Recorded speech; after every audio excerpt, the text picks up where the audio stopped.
Nous allons faire baisser de 1 à 2 millions le nombre de chômeurs. Quand on n'avait pas la même monnaie que l'Allemagne, les choses n'allaient pas mieux. Ah si, il n'y avait Entre pas... le mark et le franc, non. on dévaluait tout le temps et il réévaluait tout le temps. Oui, Oh, mais voilà. oui, mais c'était... Si vous avez de la mémoire, et sans doute vous en avez, vous ne pouvez pas me contredire sur ce C'est point. exact, mais c'était pendant les 30 Glorieuses où les Français... Non, par les années 80-90. Mais écoutez, nous avons pas les 30 vu... glorieuses, non, Mais attendez, allez donc dire aux Grecs et aux Non, mais Espagnols et aux Italiens... vous parlez des différences de monnaie. Quand les Allemands avaient le mark et nous le franc, ça n'allait pas mieux. Si, parce que ça, je persiste ici, ça était pendant la période des 30 Glorieuses, Non, cela non, ne non, pas, non, si, non. et les Français se sont très bien portés. Nous avons vu le chômage exploser depuis l'euro, et ça va continuer. Et cette discussion reprend. Or non, bon, il faut se souvenir que nous avons vécu pendant 30 ans ou même 40 ans, disons entre 1945 et 1985, dans une économie où la présence des marchés financiers, la présence de la bourse en particulier, par quoi j'entends stricto sensu le marché des actions, était incroyablement réduite. Les marchés financiers étaient cloisonnés de partout, la circulation des capitaux entravée, le contrôle des changes effectif, la bourse elle-même était un marché croupion, les actionnaires n'avaient pas voix au chapitre. Et dans cette économie-là, je vous le rappelle, la croissance était à 5% l'an et il y avait le plein emploi. Donc, si vous voulez, même vu de loin, et un peu sommairement, là aussi il y a une corrélation qui normalement devrait frapper les esprits. Mais il faudrait faire l'analyse beaucoup plus développée pour montrer que la bourse, je dirais même plus précisément la surrection du pouvoir actionnarial, a été un fléau économique du point de vue même des entreprises. J'irais presque jusqu'à soutenir qu'on pourrait enrôler une bonne partie du capital industriel dans cette croisade contre la bourse. Ça serait le paradoxe. Ça serait une alliance objective, comme dirait Lénine, et transitoire par le fait, puisque moi, ce que je m'efforce de penser également, ça n'est pas seulement la fermeture de la bourse, ou la sortie des politiques d'austérité, ou une autre construction monétaire européenne, ou un retour aux monnaies nationales, ou l'invention d'une monnaie commune européenne. Un retour aux monnaies nationales, ça c'est une des théories de Marine Le Pen et du Front National depuis des décennies. Non, justement, pas depuis des décennies. Et c'est précisément contre ce genre de récupération que j'essaye de lutter pied à pied, car le Front National, avec à sa tête Marine Le Pen, est devenu d'une habileté stratégique redoutable et est en train de capter à peu près tous les thèmes de gauche, tant et si bien que la gauche critique, tétanisée à l'idée du stigmate extrême droitier du Front National, abandonne les uns après les autres tous les thèmes que pourtant elle devrait avoir vocation à défendre. On ne va pas revenir à une monnaie nationale, et quand pourquoi même, pas, à une fermeture des frontières. Et pourquoi pas? Mais non, justement, c'est précisément là l'amalgame contre lequel il faut pas résister. Européen.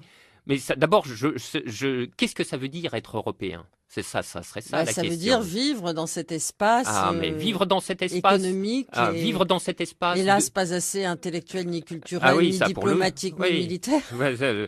Pour le coup, vous avez raison. Vous voyez donc, vous avez dit vous-même qu'il y avait plein de manières d'être européen.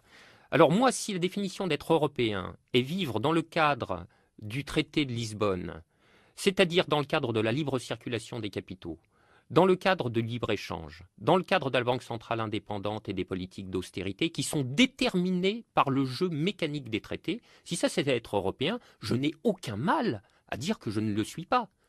En revanche, évidemment, il y a, grâce au ciel, plein d'autres manières d'être européen. Il y a être européen du point de vue des échanges culturels, du point de vue de la circulation des savants, du point de vue de la circulation des artistes, du point de vue du développement des traductions, du point de vue de l'histoire croisée de nos différents pays, etc. Du point de vue de la circulation des touristes, par exemple. Ça, ce sont d'autres manières. Revenir à une théorie non européenne, à une monnaie nationale sans échange avec les autres pays voisins, comment faites-vous? Mais c'est absurde, cet amalgame. Pourquoi? Lorsque, avant 2002, nous avions des monnaies nationales. Oui, on a oublié. On a oublié. Avez-vous vu que nous n'avions pas d'échange avec les autres pays? On ne va pas retourner en arrière. Mais écoutez, je vais vous dire une chose. Si demain le néolibéralisme franchit un cran supplémentaire et supprime la sécurité sociale, et que je vous dis, la sécurité sociale, il faut la reconstruire, est-ce que vous me direz on ne va pas revenir en arrière? C'est passéiste. Moi, je vous dis que je ne dirais pas ça. Vous ne direz pas ça. Donc, le retour en arrière et le progrès sont des notions à manier avec un petit peu de circonspection. Mais moi, ce que vous reprochez à l'Europe, c'est qu'elle soit trop néolibérale. Oui, c'est ça. Je reproche à l'Europe de martyriser des peuples, comme le peuple grec, comme le peuple portugais, comme le peuple espagnol, et je dis que ça ne peut plus durer. Alors après, je dis également que on pourrait envisager de changer l'Europe, de faire un autre euro. Un euro qui serait social et progressiste à la place de l'euro austéritaire présent. Mais j'ajoute aussitôt, cette transformation-là, d'un euro à un autre, est un rêve de singe. Là aussi, il faudrait que je prenne le temps de développer tout ça. Vous voyez, c'est très long. On a de bifurcation en bifurcation. On a quitté Spinoza, on est passé par on ferme la bourse et nous voilà à discuter des monnaies nationales ou de la monnaie commune. Mais on et va moi, revenir à Spinoza, peut-être. Non. Là, je voudrais terminer ce que j'ai à dire sur le sujet. Je pense que la disqualification du retour aux monnaies nationales procède d'un réflexe de pensée qui n'est pas analysé.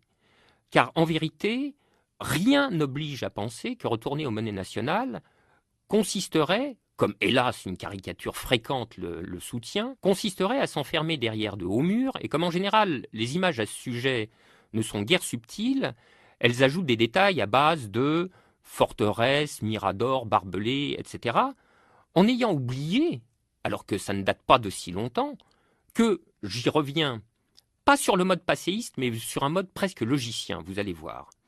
Dans les années 45-75, nous avions une configuration des économies nationales et internationales qui avait tout, lu depuis notre point de vue actuel, pour être l'enfer sur Terre.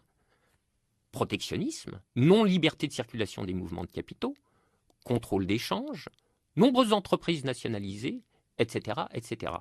Et dans ce monde-là, l'enfer sur Terre considéré du point de vue de Pascal Lamy, dans ce monde-là, je le rappelle une nouvelle fois, croissance à 5%, plein emploi, mais surtout extrême droite inexistante dans tous les pays européens, pas de tension entre les peuples européens. Je vous signale que l'Europe comme prospectus en faveur de la paix et de l'amitié entre les peuples est en train d'en prendre un sacré coup. Angela Merkel est représentée en officier nazi dans les cortèges de protestataires grecs. Les Allemands représentent sur la couverture d'un de leurs magazines les plus lus une Vénus de Milo en train de faire un doigt d'honneur, appellent les Grecs à vendre les îles des Cyclades et le Parthénon. Je trouve que la paix entre les peuples n'a pas fait de très grands progrès ces temps-ci. Donc, là encore... Mais que proposez-vous, Frédéric Lordon? Mais... C'est pas Spinoza qui va nous aider. Ah non, là, vous voyez, on a quitté Spinoza depuis belle lurette. Là, j'ai repris ma casquette d'économiste. Moi, je pense que pour tout un tas de raisons que j'ai développées dans un certain nombre de textes, et puis aussi dans un livre qui paraîtra d'ici quelques mois, la transformation de l'Europe est impossible pour un certain nombre de raisons très très profondes. C'est-à-dire passer de l'Europe néolibérale et austéritaire présente, à une Europe qui serait sociale et progressiste, sans transition. C'est pourquoi je pense que le retour aux monnaies nationales, de toute façon, se fera du seul fait qu'émergerait un projet même de transformation de l'euro. Et pour une raison très simple, c'est que l'euro actuel est un euro qui a été conçu pour donner toute satisfaction au marché financier. Je pourrais vous reprendre le détail des règles de politique économique et des agencements institutionnels de l'euro, un par un, et qui vous convaincrait du bien fondé de cette proposition. Par conséquent, tout projet de transformation significative de l'euro ne pourrait avoir pour sens que de soustraire précisément la monnaie européenne à l'empire de la finance et des marchés de capitaux. Ce que voyant, la finance et les marchés de capitaux déchaîneraient aussitôt une spéculation, d'où résulterait l'éclatement de la zone euro et le retour forcé aux monnaies nationales. Je dis que ce retour aux monnaies nationales n'est pas, normativement parlant, une catastrophe qui nous permettrait de recouvrer de très nombreux degrés de liberté économique, mais aussi politique. Et que partant, le retour à la souveraineté nationale. Oui, absolument. Le retour à la souveraineté nationale, car je ne vois pas comment on peut contester l'idée, plus exactement, le retour à la souveraineté populaire. Car je ne vois pas comment on peut contester l'idée de souveraineté populaire d'un point de vue de gauche. Et c'est pas parce que le Front National ou les mouvements de droite à la droite de l'UMP ont essayé de capter, et réussi, semble-t-il, à capter ce thème, qu'il faut se laisser faire pour autant. Car de dépossession en dépossession, nous finirons à poil. Qu'est-ce que c'est que la souveraineté populaire ? La souveraineté populaire, c'est la capacité d'une communauté politique à décider collectivement de son propre destin. C'est une idée qui nous a été léguée par les Lumières, qui nous a été léguée par la Révolution française, et je refuse le stigmate du Front National et qu'on nous vole cette idée. La souveraineté populaire, d'ailleurs, c'est un petit peu plus que la souveraineté nationale. Et ce serait ça la différence qu'il faudrait marquer entre les deux. Et de même, pour l'idée de nation.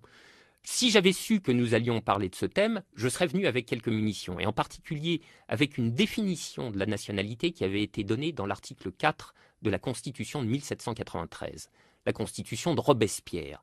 C'est une définition de la nation par la citoyenneté, et c'est une définition qui est absolument admirable, car la nation n'est pas une communauté, si elle est une communauté finie, car la souveraineté populaire ne peut s'exercer que dans le périmètre d'un territoire fini, n'en déplaise au cosmopolitisme, car on n'a pas vu encore l'ombre d'une communauté politique mondiale, ceci n'existe qu'en fantasme. Donc si la nation, lieu d'exercice de la souveraineté populaire, est une communauté finie, elle n'est pas pour autant une communauté close.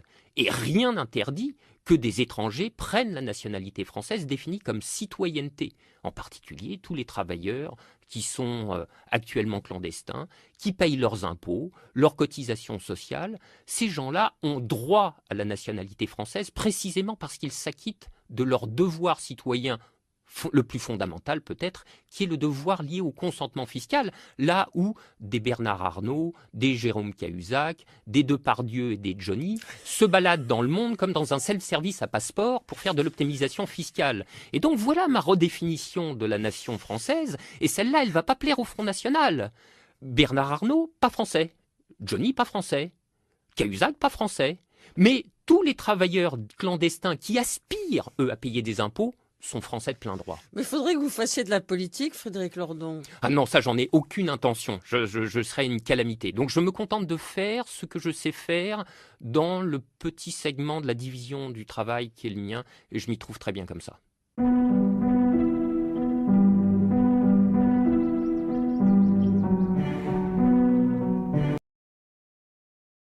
Un des objectifs importants de la sortie de l'Union européenne, c'est que nous allons mettre un terme à la libre circulation des mouvements de capitaux. Article 63 du traité sur le fonctionnement de l'Union européenne. Cet article qui dit toute restriction aux échanges de mouvements de capitaux entre les États membres et entre les États membres et les pays tiers, sous-entendus de l'Union européenne, sont interdites. Cet article-là, c'est celui qui a été créé par le traité de Maastricht de 1992, qui a été repris dans le traité de Lisbonne. Cet article, il explique les délocalisations. Que l'on supprime d'ici 1992 tous les obstacles à la libre circulation des personnes, des biens, des services et des capitaux. Autrement dit, les 4 libertés prévues dans le traité de Rome. Enfin, l'achèvement de la libération des mouvements de capitaux. En 1986-87, une étape importante a été franchie. Elle concernait les opérations financières. Reste maintenant à organiser la phase finale de cette libération qui portera sur les transactions monétaires. Les entreprises pourront ouvrir un compte, effectuer leurs opérations dans les devises et les pays qui correspondent à leurs besoins. Voilà. Avant, sous Vincent Auriol, sous René Coty, sous Charles de Gaulle, sous Georges Pompidou, sous Valéry Giscard d'Estaing et sous François Mitterrand jusqu'en 92, il n'y avait pas de délocalisation. Voilà. Ce qui a permis les délocalisations, c'est cet article-là. C'est pour ça que Montebourg, il vous dira oui, Made in France et ci et ça, ou Monsieur Mélenchon, on leur dit et l'article 63. Alors à ce moment-là, ils disent mais on va piétiner les traités. Mais on peut pas piétiner les traités parce que la Cour de justice de l'Union européenne, ce dont ils ne parlent jamais, parce qu'il y a un organisme qui est chargé de faire respecter les traités par les pays. Donc votre question qui me dit l'évasion des capitaux, nous rétablirons le plus vite possible les contrôles des mouvements de capitaux.